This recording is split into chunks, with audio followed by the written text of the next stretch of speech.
verses 38 to 47 till the end of the chapter 1 of Bhagavad Gita, Arjuna keeps complaining that he feels bad to destroy his own relatives allied with Kauravas, and he feels proud that he possesses great virtues.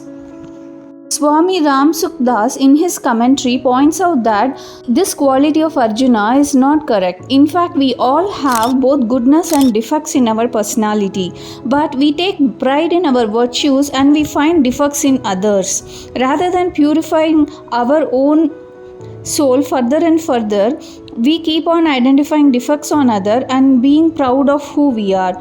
These two defects to be consciously corrected. Instead of feeling proud of our God-given virtues, can we feel blessed and grateful? Instead of finding fault with others, can we fine-tune our own personality to be better every day? Deepak Chopra says that every human is behaving to their best from their own level of consciousness or awareness. Like that, Arjuna couldn't accept Kaurava's action, he couldn't fight them, as his own good virtues is stopping him from hurting them. Arjuna continues saying that with the destruction of warriors, their families also get destroyed. With families destroyed, the culture and tradition also gets disturbed and won't get passed to the next generations. So Dharma also will be tainted on earth by doing this ill action of war. If great people are killed in this war, there would be no one to teach Dharma to family, community, including children. The future generation of us wouldn't understand the value of Dharma, Kula and religion. If the future generation deviates our own Vamsa will be destroyed anyways. So by killing the Kauravas and sacrificing our own warriors, our entire generation will be eventually destroyed. So why should I perform such an ill action? By killing Kauravas, I am indirectly killing my own race, my future generations and the sustainability of Dharma on this earth.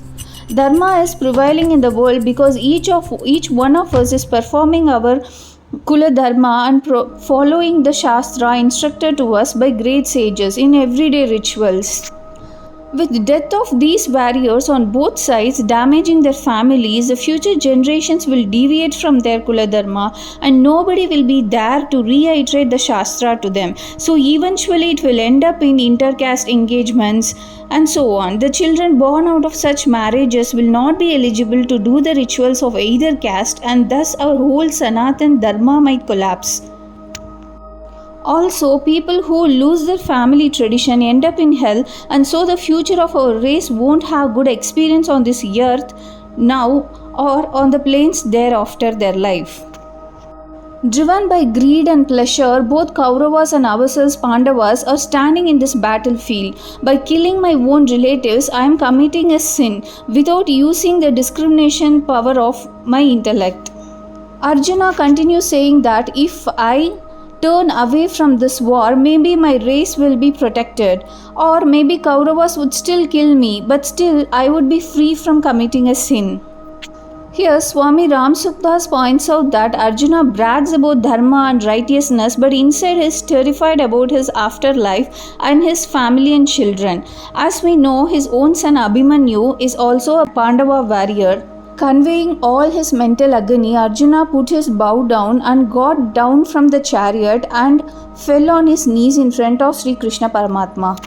We as a spiritual seeker must be in the state of Arjuna to receive God's guidance and gospel.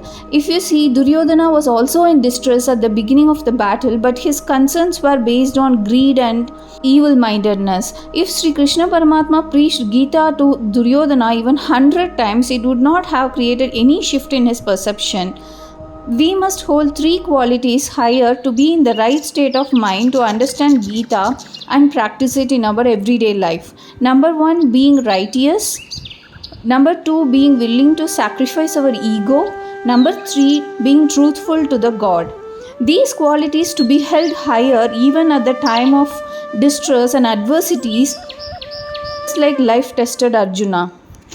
Paramahamsa Yogananda says the true devotee will always receive the aid of the God. Sri Krishna Paramatma was listening quietly to all the justifications of Arjuna to turn back from the battlefield to give up this war.